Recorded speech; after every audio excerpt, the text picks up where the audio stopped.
আল্লাহ রাব্বুল আলামিন সূরা নাহলের মধ্যে বলেন, ওয়া ইন তাউদ্দু নি'মাতাল্লাহি লা তুহসুহা।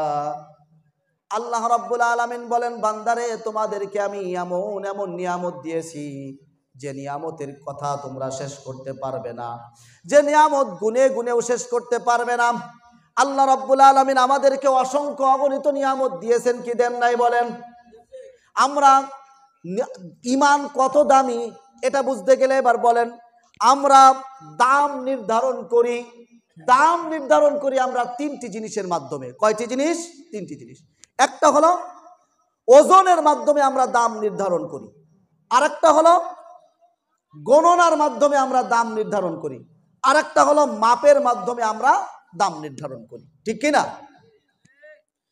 যদি আপনি বাজারে যান, বাজারে যেয়ে যদি একজনকে বলেন যে ভাই এই ডিমের কেজি কত, আপনার দিকে লোকটা তাকিয়ে থাকবে কি থাকবে না?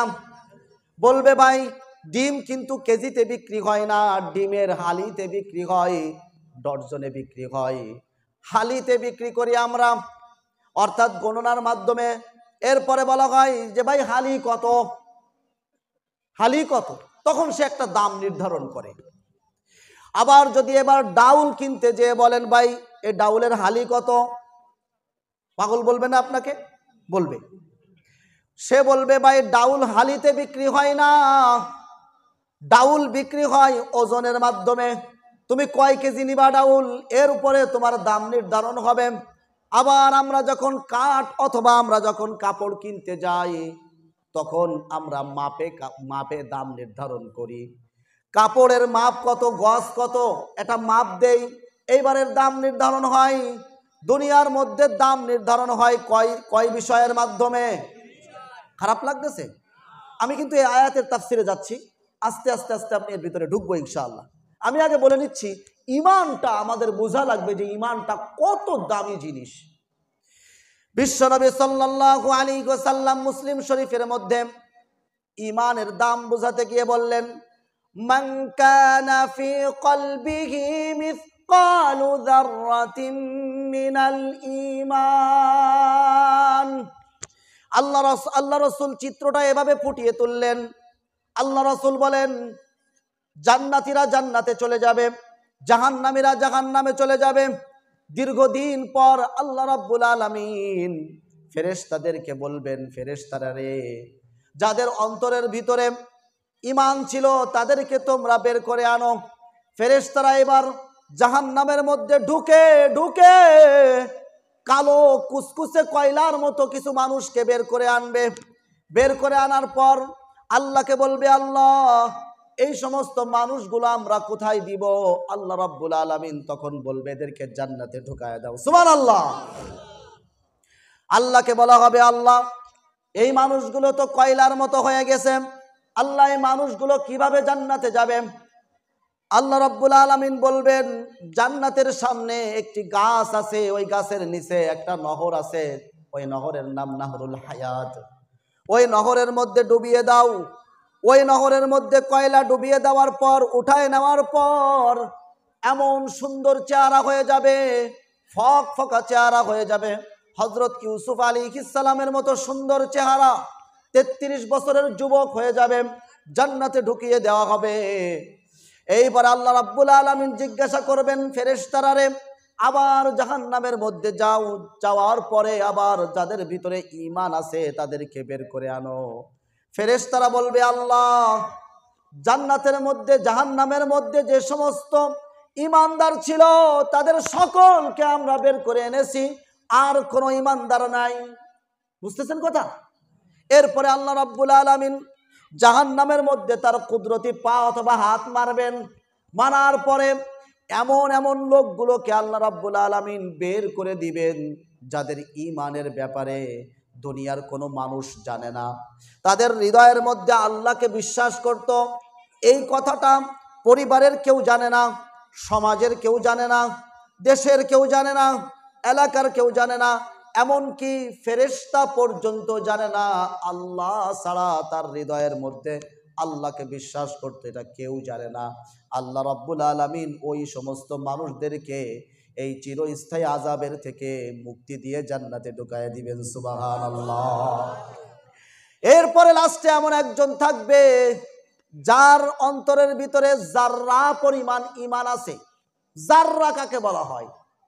আগের জামানার লোকেরা জাররার ব্যাখ্যা দিত এভাবে, একটা বালুকণাকে 70 ভাগ করলে কতটুকু হয়? ওটা কি আমাদের এই খালি চোখে কি দেখা যাবে? একটা বালুকণাকে 70 ভাগ করলে কতটুকু ছোট্ট হয়? অণু, যেটা আমরা এখন অণু বলি, যেটা চোখে দেখা যায় না, মাইক্রোস্কোপ যন্ত্র দিয়ে তারপরে দেখতে হয়। এমন ছোট্ট পরিমাণ, এমন নগণ্য, যেটা কখনো বোঝাও যায় না, ধরাও যায় না, দেখাও যায় না, জানাও যায় না, এমন ছোট্ট পরিমাণ ঈমান একজনের হৃদয়ের মধ্যে থাকবে। সেই লোক আল্লাহকে ডাকতে থাকবে 1000 বছর ধরে, আল্লাহ ডাক শুনবেন না। হঠাৎ একদিন আল্লাহ রাব্বুল আলামিন ওই জাহান্নামের আগুনের মধ্যে থেকে তার ডাক শুনবেন, বলবেন, বান্দারে তুমি আমার কাছে কি চাও? ওই বান্দা এবার চোখের পানি ছেড়ে দিয়ে বলবেন, আল্লাহ, আমার চাহিদা আমি এই জাহান্নাম থেকে বের হয়ে যাব। বলেন তো ওর অন্তরের ভিতরে কতটুকু ঈমান আছে? জাররা পরিমাণ, যেটা পৃথিবী না, কোনো ফেরেশতাও জানে না, এতটুকু পরিমাণ ঈমান। দুনিয়াতে চলার পথে, বলার পথে মাঝে মাঝে ভাবতো, এই বিশাল আকাশ কে সৃষ্টি করলো? এই বিশাল জমিনকে কে প্রশস্ত করলো, বিছিয়ে দিল? মাঝে মাঝে এরকম একটা চিন্তা তার মাথার ভিতরে আসতো। এই গাছ আস্তে আস্তে বড় হচ্ছে, কে করতেছে এইগুলো? এইরকম চিন্তাধারা, কিন্তু জানতো না যে এর মালিক একজন আছে, এইরকম মালিকের নাম যে আল্লাহ, এটাও জানতো না। সে মনে করতো হয়তো বা কোনো একজন মালিক এইগুলোকে সুন্দরভাবে পরিচালনা করতেছেন, তার কাছে কোনো পৌঁছায় নাই, দাওয়াতও পৌঁছায় নাই। এমন একজন লোক আল্লাহকে বলবেন, আল্লাহ, জাহান্নাম থেকে আমাকে বের করে দেন, এটাই আমার চাহিদা। আল্লাহ রাব্বুল আলামিন, মুসলিমের রাওয়ায়াত বলতেছি, মুসনাদে আহমদ আর মুসলিমের রাওয়ায়াত দুইটা একত্র করে বলবো, মুসলিম শরীফের মধ্যে নিয়ে আসছে। ওই লোক আল্লাহকে বলবেন, না আল্লাহ, আমি আর কোনো কিছু আপনার কাছে চাইবো না, শুধুমাত্র জাহান্নাম থেকে আমাকে বের করে দেন। জাহান্নাম থেকে লোকটাকে বের করে দেওয়া হবে। জাহান্নাম থেকে বের হওয়ার পর এইবার লোকটা দূরে একটা গাছ দেখবে, খুব রসালো গাছ। লোকটা এত সুন্দর গাছ দেখে আল্লাহকে বলবেন, আল্লাহ, আমাকে ওই গাছের নিচে আপনি একটু পৌঁছায় দেন। আল্লাহ বলবে, বান্দারে, একটু আগেই ওয়াদা করেছো, কোনো কিছু আর চাইবে না। আল্লাহকে বলবে, আল্লাহ, আর আমি কোনো কিছু চাইবো না, আল্লাহ ওই গাছের নিচে একটু পৌঁছায় দেন। এরপরে ওই গাছের নিচে আল্লাহ পৌঁছায় দিবেন। গাছটা রসালো গাছ, তার রস পান করবে। বলেন তো রসালো গাছ কি রস হয় কি গাছে? আল্লাহ রসুল বলেন নাই খেজুর গাছ। হতে পারে এটা খেজুর গাছ, হতে পারে এটা গবেষণা, নাও হতে পারে। এরপরে ওই ব্যক্তি দেখবে এর থেকে সুন্দর আর একটা গাছ সামনে। ওই লোকটা বলবে, আল্লাহ, আপনারা আমাকে ওই গাছের নিচে আবার পৌঁছায় দেন। আল্লাহ বলবে, একটু না বললি, একটু আগে বললি না, আর কিছু চাইবো না। আল্লাহকে বলবেন, আল্লাহ, ওই গাছের নিচে পৌঁছায় দেন, আর কিছু চাইবো না। এইভাবে দ্বিতীয় গাছের কাছেও আল্লাহ পৌঁছায় দিবেন।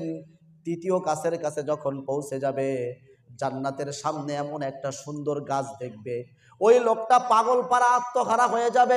এত সুন্দর গাছ, এত সুন্দর ফল, এত সুন্দর গাছ আর পৃথিবীতে কখনো দেখে নাই। ওই লোকটার মনের ভিতরে আগ্রহ পয়দা হবে। লোকটা এবার আল্লাহর কাছে আবার সেজদায় পড়ে যাবে, বলবে, আল্লাহ, আমাকে ওই গাছের নিচে একটু পৌঁছায় দেন। আল্লাহ বলবে, বান্দারে, তোমাকে না বলেছি, তুমি না আমার কাছে বলেছো আর কিচ্ছু চাইবে না। ওই বান্দা বলবে, আল্লাহ, ওই গাছের কাছে আমারে পৌঁছায় দিয়ে দেখেন, আর কিচ্ছু, কসম দিলাম আল্লাহ আর কিচ্ছু চাইবো না। আল্লাহ এবার ওই গাছের কাছে পৌঁছায় দিবেন। খারাপ লাগতেছে আপনাদের? এইবার ওই গাছের কাছে, ওই গাছটা তো জান্নাতের একেবারে গেটে। ওই গাছের কাছে যখন যাইবে, গাছের কাছে যাওয়ার পর জান্নাতের মধ্যে একবার তাকানোর সাথে সাথে পাগল পারা হয়ে যাবে। এত সুন্দর জায়গা, আল্লাহ আমাকে একটু জান্নাতের মধ্যে ঢুকায় দেন। সংক্ষেপে বলতেছি, আল্লাহ এবার একটু হেসে দিবেন, বলবেন, কি বান্দা, বারবার তুমি কসম করার পরেও আবার আমার কাছে চাচ্ছ, বান্দারে ঠিক আছে আর কিছু চাইবা না, এবার জান্নাতের মধ্যে ঢুকায় দিবেন। জান্নাতের মধ্যে ঢুকায় দেওয়ার পর বিভিন্ন দরজায় যে খটখটাবে, বিভিন্ন জান্নাতীরা জান্নাতের মধ্যে মজমাস্তি করতেছে, ঘরের মধ্যে খটখটাবে। আল্লাহ বলবেন কোনো খটখটানোর দরকার নাই, শোনো শোনো তুমি আমার কাছে কি চাও। আল্লাহ তাআলার কাছে আমরা দুনিয়ার মানুষ সর্বোচ্চ কি চাইবো? আল্লাহ আমাদেরকে বিরিয়ানি দেন এক প্যাকেট, কথা কন, না হলে একটু চাইনিজ খাবার চাইবো, এটাই তো আমাদের চাওয়া। না হলে এখন কি যুবক ভাইরা একটু বার্গার টার্গার, একটু চাইনিজ মাইনিজ খেতে চাই, গ্রিল টিরিল খেতে চাই, এইগুলো চাইবে। আল্লাহ রাব্বুল আলামিন বলবেন বান্দারে দুনিয়ার মধ্যে এইগুলো চেয়েছো, আমি এবার তোমাকে বলি তুমি এবার লিস্টি করো, তোমাকে আমি কি দিব এইবার তুমি নিজে খাতা ধরো। বান্দাকে এবার লিস্টি দিবে, বলবে বান্দা এই যে সামান্য জাররা পরিমাণ ঈমান তুমি অন্তরে নিয়ে আসছো, এই ঈমানের কারণে আমি আল্লাহ তোমাকে 10 দুনিয়ার সমান জান্নাত দান করলাম।